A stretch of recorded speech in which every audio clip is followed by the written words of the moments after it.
Bueno, muchísimas gracias por estar con nosotros. Ya está aquí con nosotros Eli Feinsey, que viene cumpliendo todos los protocolos de impuestos por las autoridades sanitarias. No son tan estrictos como los protocolos que impone David Guerrero. Hay que decir que el maestro limpio es tremendo, ¿eh? Ajá. Pero me da mucho gusto que estés cumpliendo con los protocolos. No sé cómo se va a oír, vamos a ver. ¿Cómo se oye así? A ver, ¿qué tal se oye? Pues como que estás en el baño, se oye más o menos. A ver, David, ¿qué? ¿Qué dice don David? ¿Se oye o no se oye? Mírame, David pone cara de fuchi. Pone cara de fuchi. Sí, hablo. Se oye. Bueno, pues total. Si no, Hay que... hablo así, pero Sí. defeats the purpose. Y defeats the purpose, exactamente. Oye, a ver, hay varias preguntas ya aquí del público, mi querido. Primero que nada, ¿cómo estás? Muy bien, Alberto. ¿Tú qué tal? Bien, también. Qué bueno. Mira que, a ver, aquí estoy leyendo, no tuve el cuidado de leerlas desde antes, así es que prácticamente las voy a leer al hilo, ¿no? Pero tú que estuviste de subsecretario, mira, te dice Javier Sandoval, quiere preguntarte a ti que si no se equivoca él, la información que él tiene, bueno, no, exactamente, tú fuiste miembro del Consejo Técnico de Aviación Civil Sí.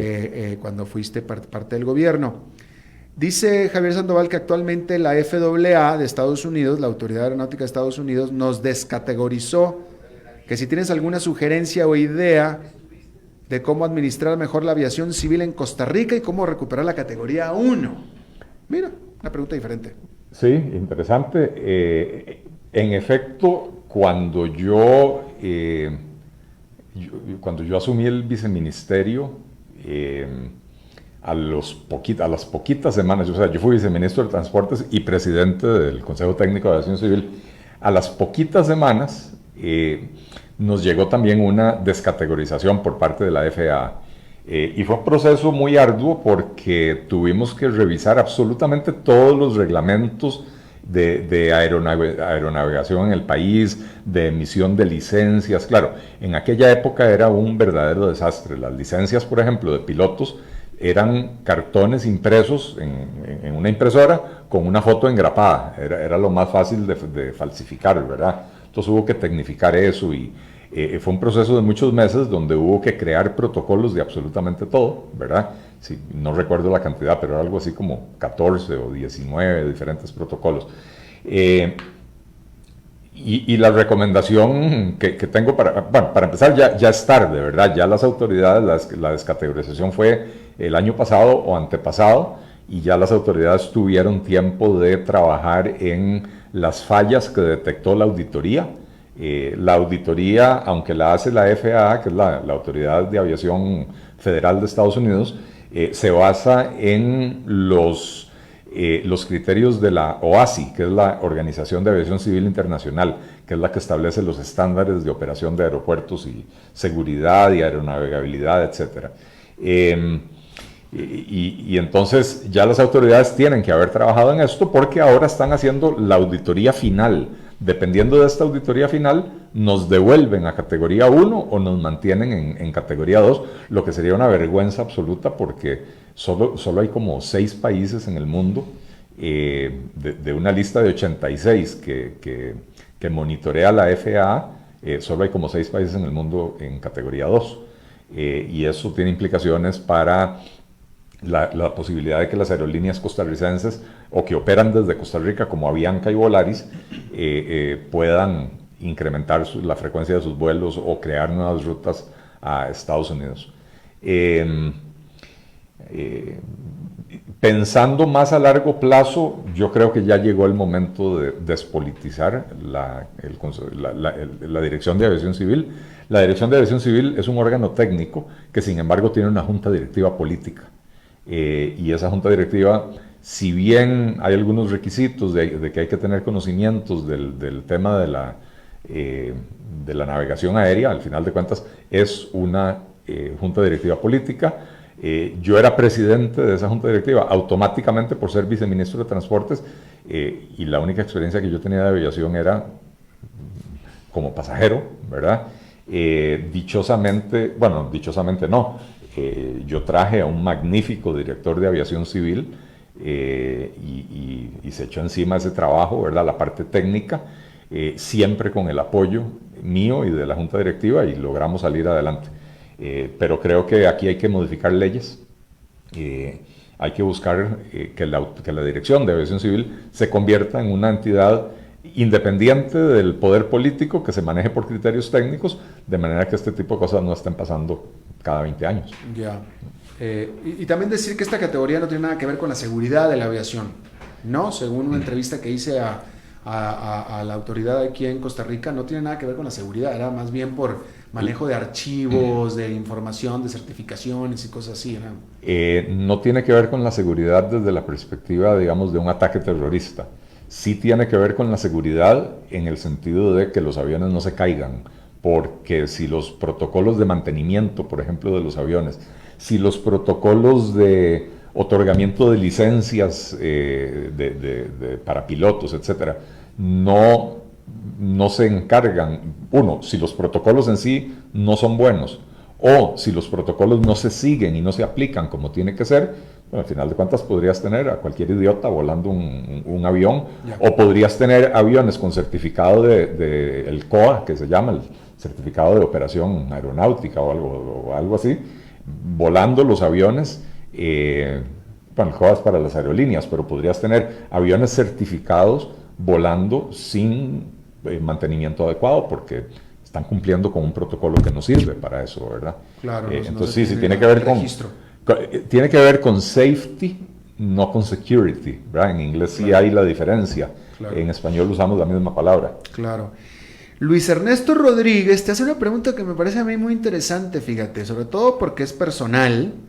No sé si lo hace, me parece que no es en sentido crítico, pero de todo modo me parece buena pregunta. Te pregunta Luis Ernesto Enríquez: Eli, ¿cómo haces para estar presente en toda entrevista radial y televisiva, escribir tanto artículo, mantenerte informado, trabajar y compartir con tu familia? ¿Tienes un mellizo que te ayude o nunca duermes?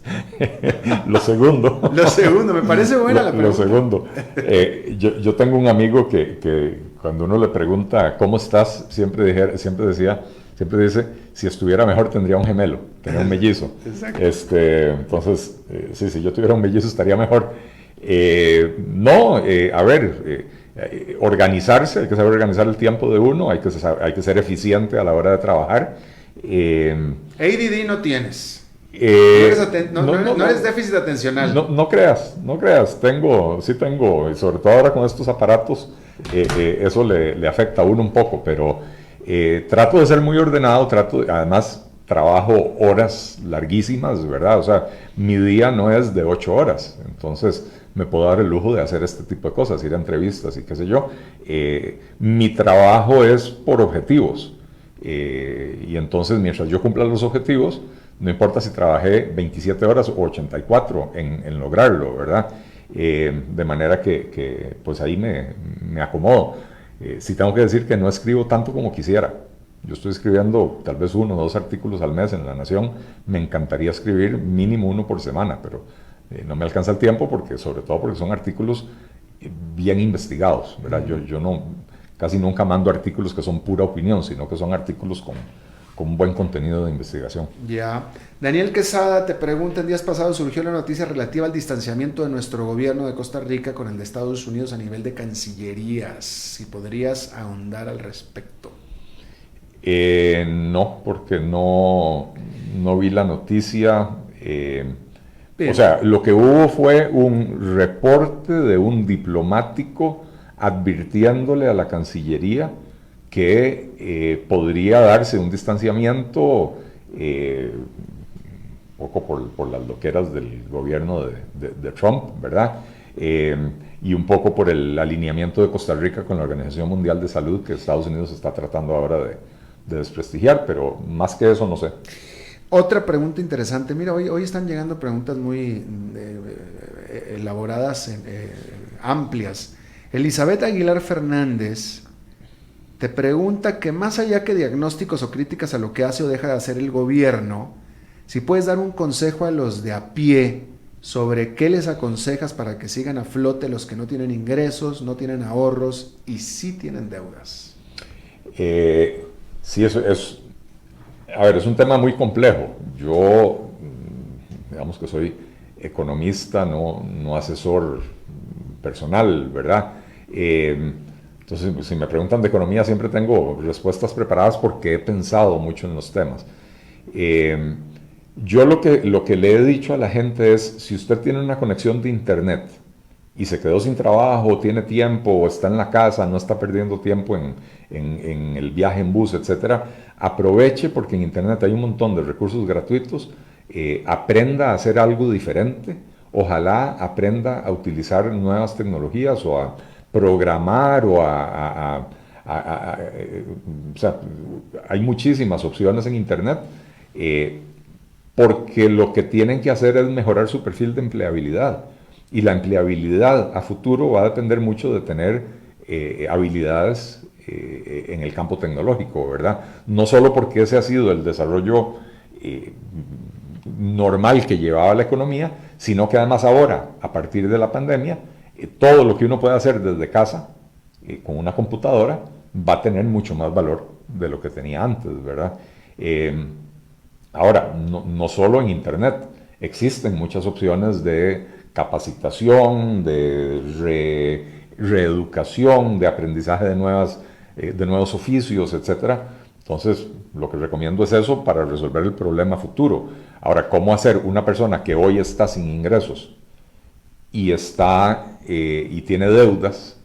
¿Qué hacer en el corto plazo? Realmente es muy difícil, más allá de que solicite un bono de proteger que no le va a alcanzar para gran cosa, ¿verdad?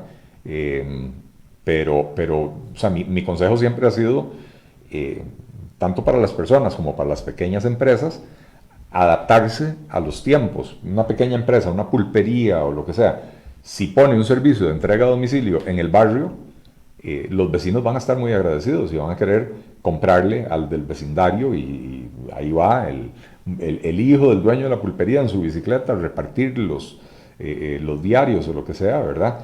Porque si no lo hacen y la gente tiene temor de salir a la calle o la gente tiene temor de entrar a locales pequeños y cerrados, pues van a perder todas las ventas ante los grandes, ¿verdad? Entonces, adaptación, reeducación, reaprendizaje, adquirir nuevas habilidades, lo que puedo recomendar. Miguel Mintz te pide que te refieras al caso Horizonte Positivo.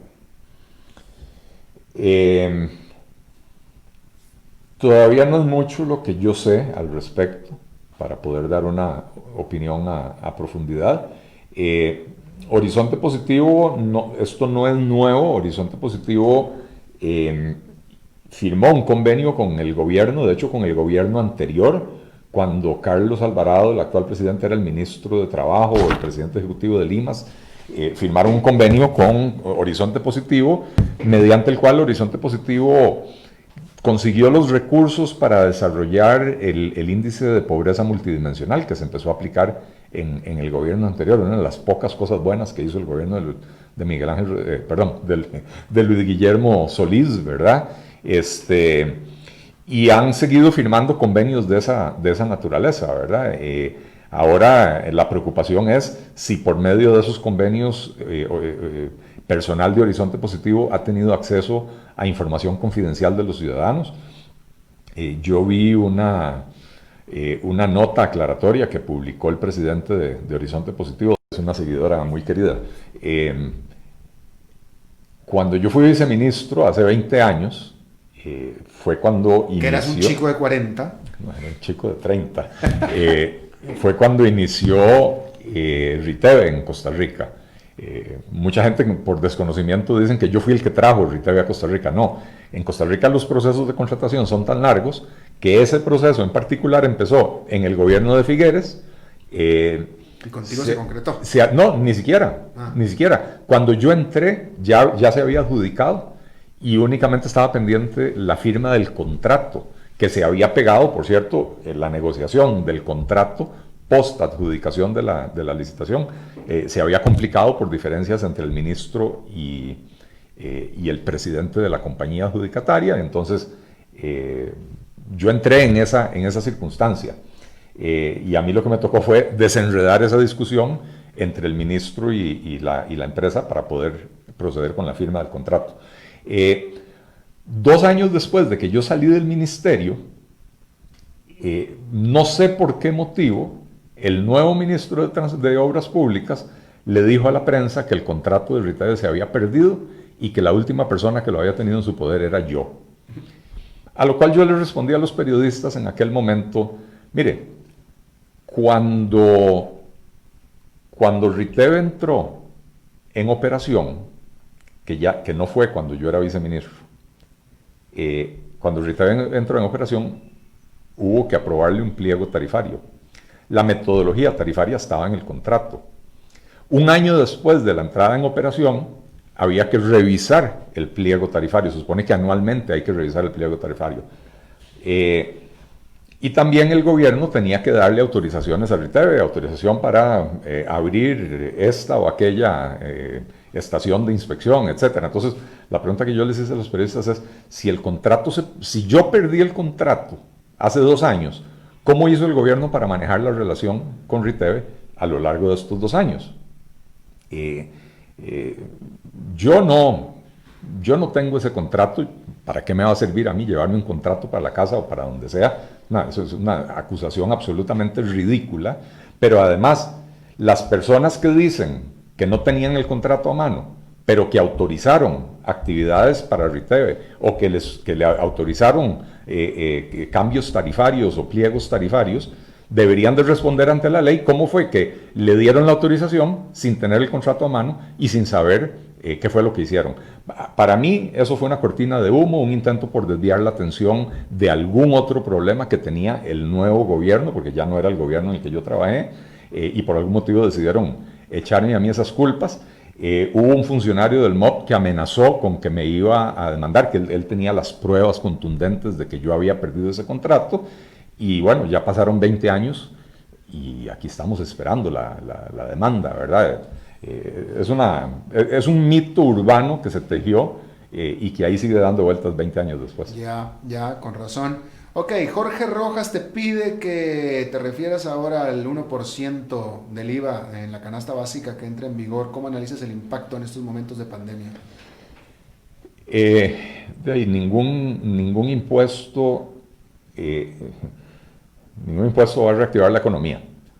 Ahora, este es un impuesto que ya estaba predefinido desde hace 1 año y medio, ¿verdad? No es que es una cosa nueva. Tengo que decir que el gobierno de la República, así como lo critico, también hay que reconocerle, el gobierno de la República presentó un proyecto a los diputados para exonerar a la canasta básica de ese 1%, por lo menos por 1 año más, ¿verdad? A cambio, pidió que se permita cobrar impuestos sobre la renta al salario escolar. Ha habido una discusión larguísima acerca de que si el salario escolar es un componente del salario, que si el salario escolar es un plus salarial, etc. Bueno, finalmente ya la Sala Cuarta, si no me equivoco, resolvió que es un componente del salario. Y entonces, si es un componente del salario, debería de automáticamente pagar impuestos sobre la renta para los salarios que superan los umbrales del impuesto de la renta personal. Y entonces el gobierno lo que dijo es, dejemos la canasta básica sin el impuesto, pero apruébenme, diputados, poder cobrarle impuesto al salario escolar para compensar la pérdida de ingresos, y los diputados se le echaron para atrás al gobierno, ¿verdad? Entonces, es una barbaridad que por proteger a los funcionarios públicos que reciben el salario escolar, que en la práctica es un 14º salario, ¿verdad?, que no tenemos en el sector privado. En el sector privado tenemos 12 salarios y aguinaldo, el sector público tienen 12 salarios, aguinaldo y salario escolar, ¿verdad? Por proteger ese privilegio que tienen los funcionarios públicos, a la gente más pobre, que es la que consume más de la canasta básica, se la va a clavar ahora con un 1%. Claro. En un minutito, porque última pregunta. Chico Guillén te pregunta... No, te voy a hacer... no, es que se me desapareció. Se me fue la pregunta esta. No, pues ya no hay tiempo, ¿verdad? David, ¿no hay tiempo? No, ya no hay tiempo. No, es que había una pregunta aquí, pero como van. En fin, ya no hay preguntas. Muchísimas gracias. Tenía aquí una en queue, pero se me fue. Y no me la memoricé. Con mucho gusto, Alberto, y muchas gracias a la gente que hizo las preguntas. En efecto, preguntas diferentes hoy. Hoy hubo preguntas diferentes, ¿verdad? Lo cual me gusta bastante, ¿verdad? Porque no se hace repetitivo. Claro, definitivamente que sí, que bueno. Bueno, hubo mucho más preguntas, obviamente, ¿no? Pero leí las primeras que llegaron y esas eran las que... No crean ustedes que yo filtré las preguntas, ¿eh? Simplemente leo casi prácticamente las que van llegando. Eli Feinstein, muchísimas gracias a ti. Gracias, Alberto. Gracias a la audiencia. Y gracias a todos los de la audiencia que enviaron preguntas para Eli Feinstein. El próximo martes de nuevo, pregúntenle al Eli. Bien, eso es todo lo que tenemos por esta emisión de A las 5 con servidor Alberto Padilla. Muchísimas gracias por habernos acompañado. Espero que termine su día en buena nota, en buen tono. Y nosotros nos reencontramos dentro de 23 horas. Que la pasen muy bien.